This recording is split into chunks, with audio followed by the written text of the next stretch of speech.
The fact that Yosef, when he was 17, he now was the first of our people to go out into exile.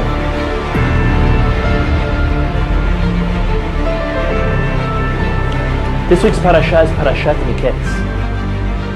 And it's coming to the end of the first book of our Torah, the book of Genesis. And just to remind ourselves, Joseph was kidnapped by his brothers and sold at the age of 17. He comes at the age of 17 to Egypt, and he becomes successful in his trade as being a slave.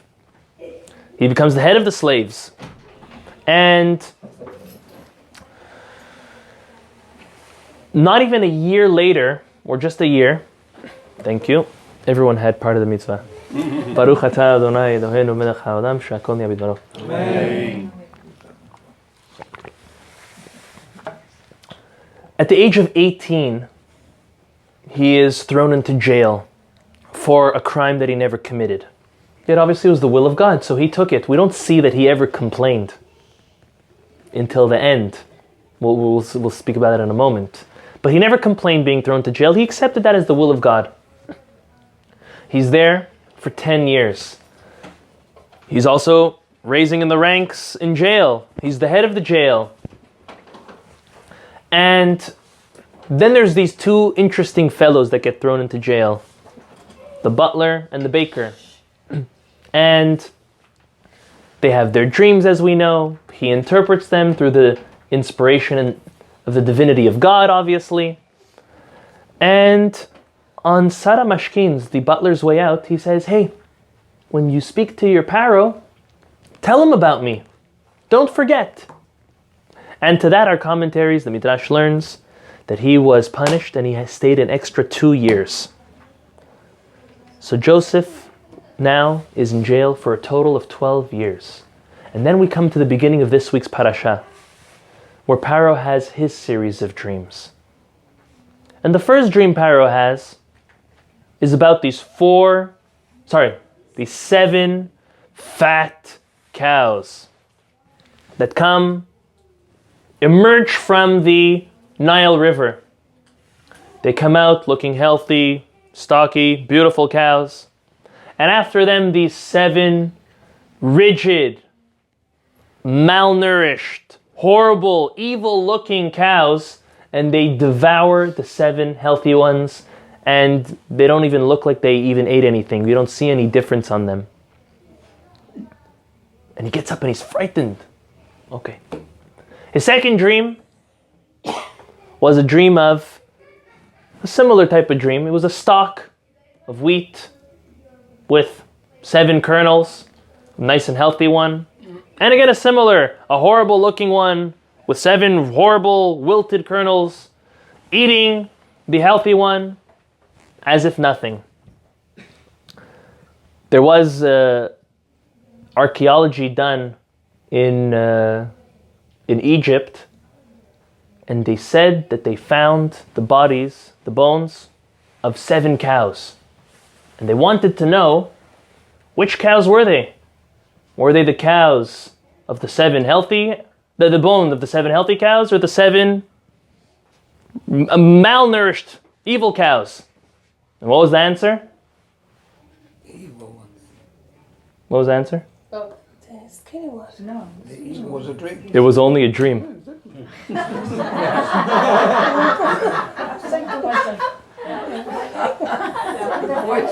If you got it, good. If not, no. If you enjoy riddles, chazak. Oh my God, that was a good one. That was a good one. Seriously speaking, I know it's not normal to hear a joke from me, but I give you a joke once in a while. It's Chanukah, Zman Simchatenu.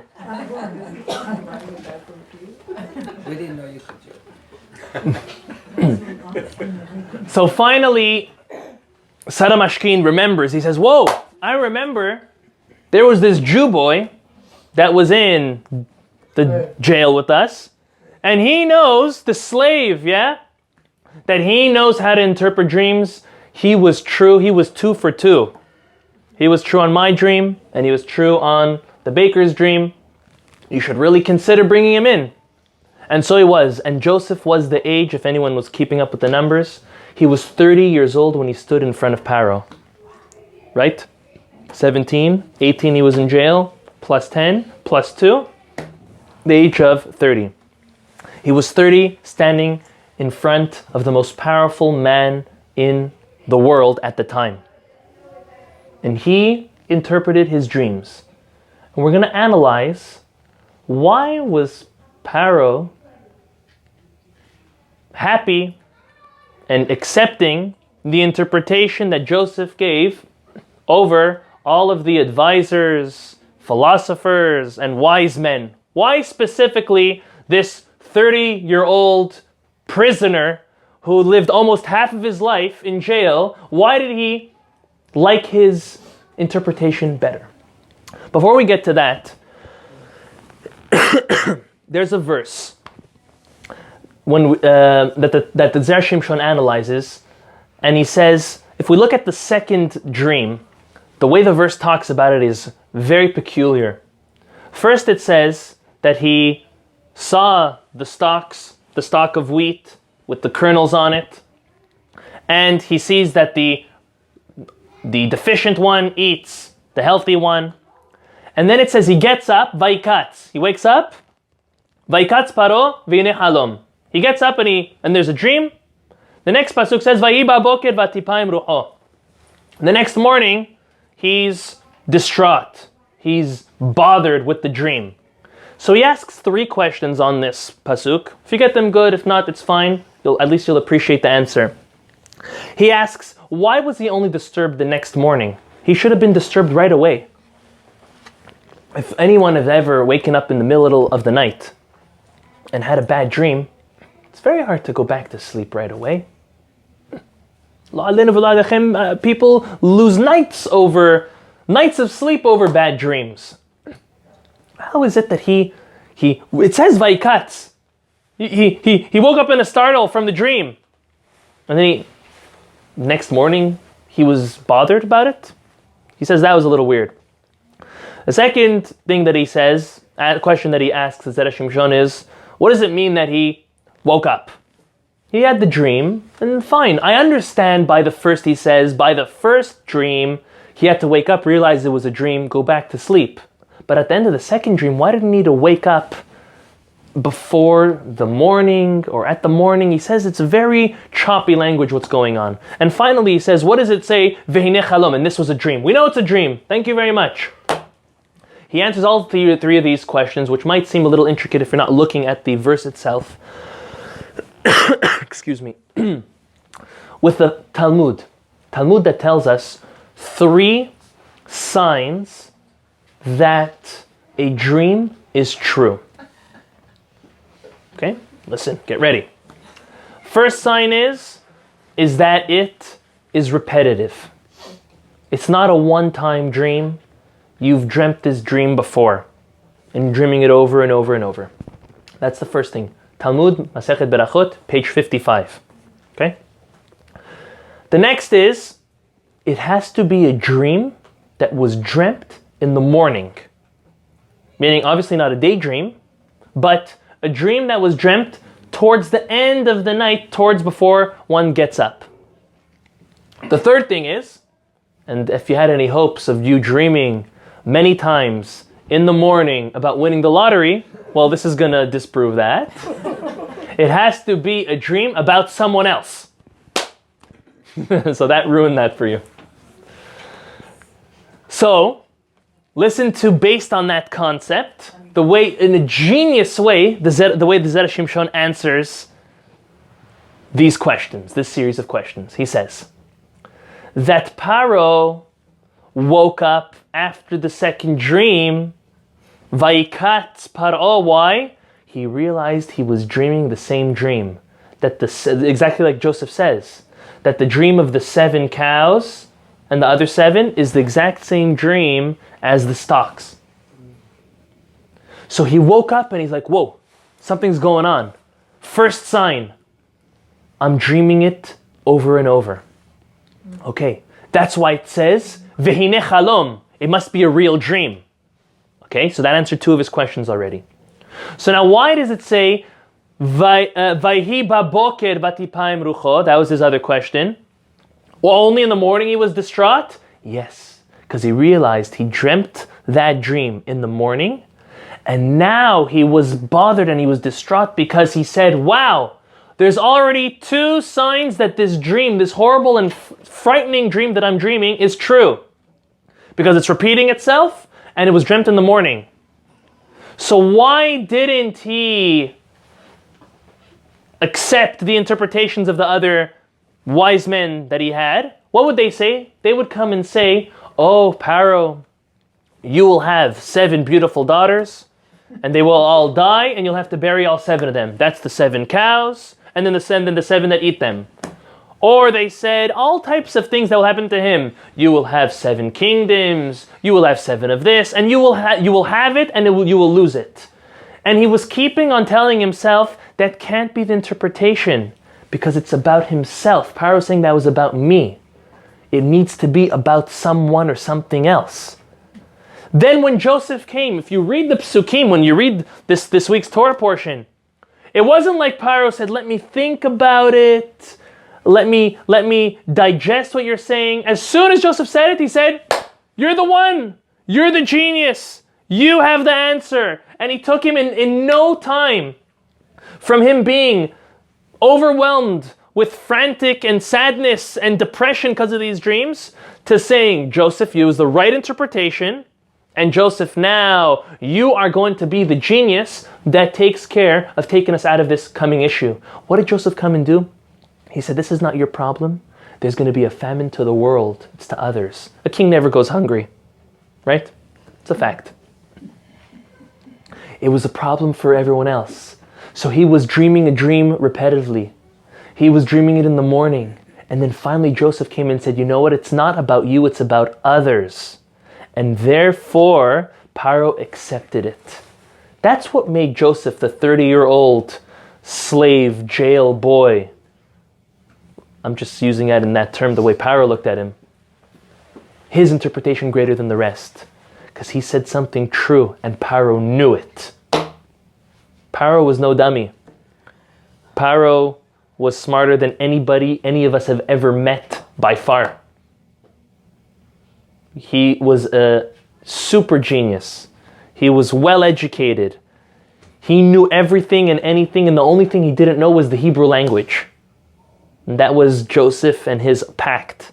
That Joseph knew 71 languages and Paro only knew 70. And that was their little secret. But Paro was a super smart man. And that's why he accepted and he appreciated Joseph's interpretation. I want to move on to the last part of the Zera Shimshon that we're going to speak about tonight. It's going to be quick, so we'll wrap it up, Ezrat Hashem. And that is towards the end of the parasha. So Joseph's brothers come. He recognizes them, they don't recognize him. He gives them and sells them food. But on their way out, he says, I want to educate them. I want to rebuke them for what they've done to me. And he takes his goblet and he puts it in Benjamin's sack. And then he sends them away and he sends his messengers after to get him. The Zera Shimshon analyzes, what did Joseph tell his messengers to tell his brothers? He says as follows. They left. Then he told them, run after. And when you get to them, v'amarta lahem, lama shilamtim ra'a tachat tova. Why did you pay back evil for good? When someone does you good, pay them back with good. Why are you paying back someone who did good to you by paying them back with something evil? The Zera Shimshon asks, why is he saying that? Why couldn't he just tell his messenger, who didn't even know the whole story, to say, hey, why did you steal the cup? Why did you steal that goblet? Why did he tell him in this interesting way, why are you paying back something bad for when good was done to you? And the messenger thought, well, yeah, you were hosted by the viceroy, you were fed, you were sold food and sold ingredients and everything you needed. Why are you stealing when you were given? But really, the Zera Shimshon says, Yosef was saying something so much deeper.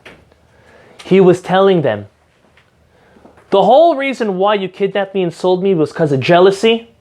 Jealousy because you saw the way our father acted towards me. But you're wrong for looking at it that way. You know why? Because our mothers, Rachel and Leah, Yosef was saying, my mother Rachel, she was not jealous towards your mother, Leah. She, at the last moment, gave the secret signs to Leah, her sister, so Yaakov would think that she was really Rachel, in order not to embarrass her. She was the opposite of jealous. She went above and beyond to maintain the self-worth and self-respect of her sister Leah. And you're paying back that beautiful and noble, unjealous act with jealousy? And that's what he says. Lama shilamtim ra'ah. Why are you paying me back with jealousy? Tachat tova, based on what my mother did for your mother. It was so much deeper than what the words are just saying. And to that we always have to remember the importance of gratitude. How disgusting is it when someone does something good for you and you spit back in their face and you slap them across the face, or you insult them, avoid them, wrong them. It's disgusting. It's repulsive. It's against the will of God. Put it that way. It's against common sense. If someone does something good to you, act graciously and with gratitude back. Not the opposite. And that's what Yosef's brothers overlooked. The brothers overlooked that really Rachel was opposite of jealous.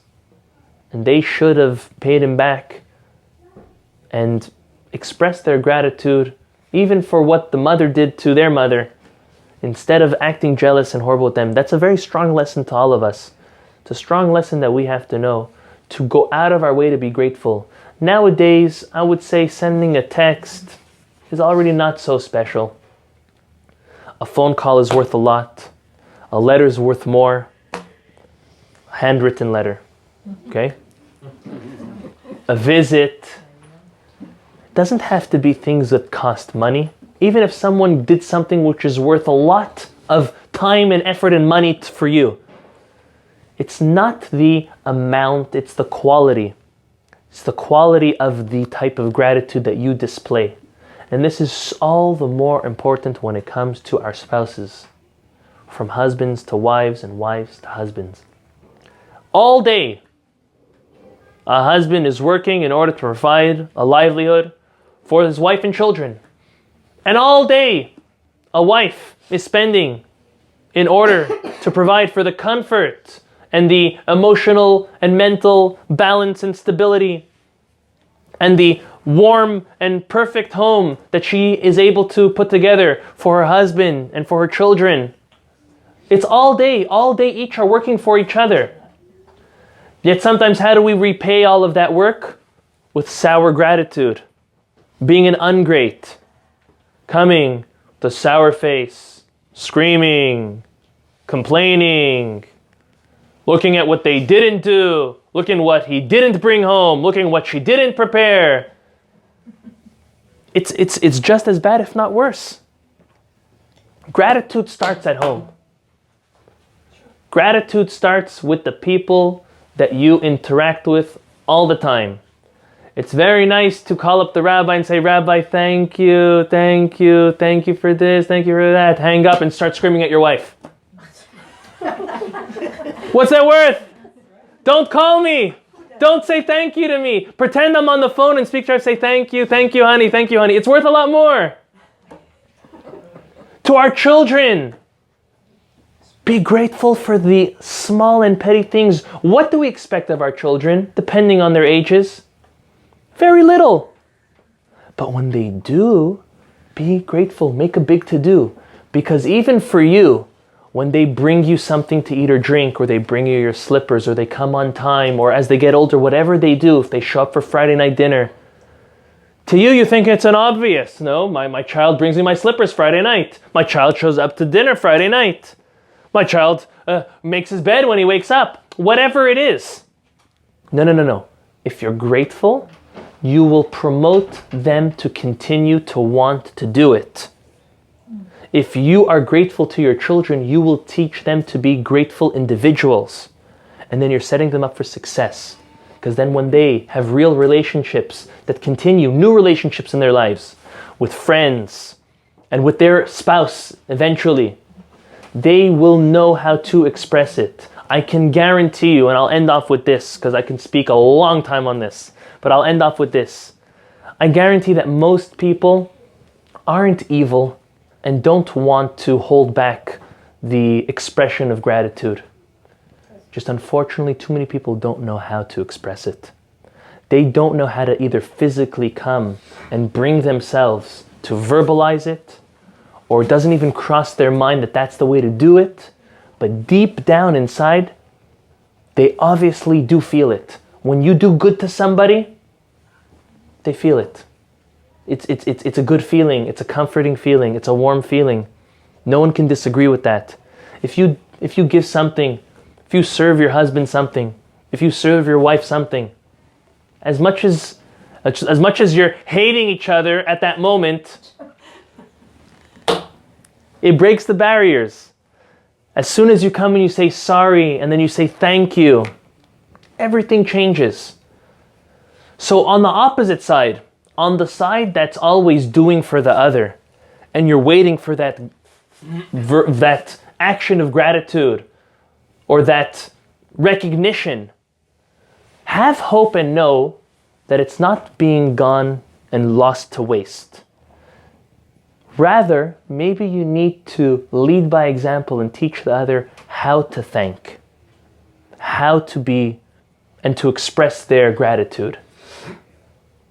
Don't ever lose hope and say, I'm doing so much for the child, for my spouse, for my friend, for my parent, and you never see a thanks and you never see a gratitude.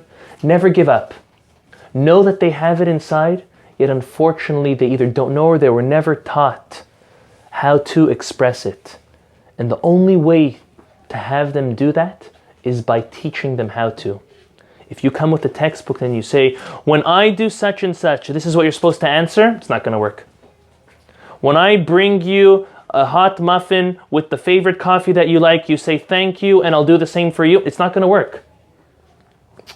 You have to lead by example.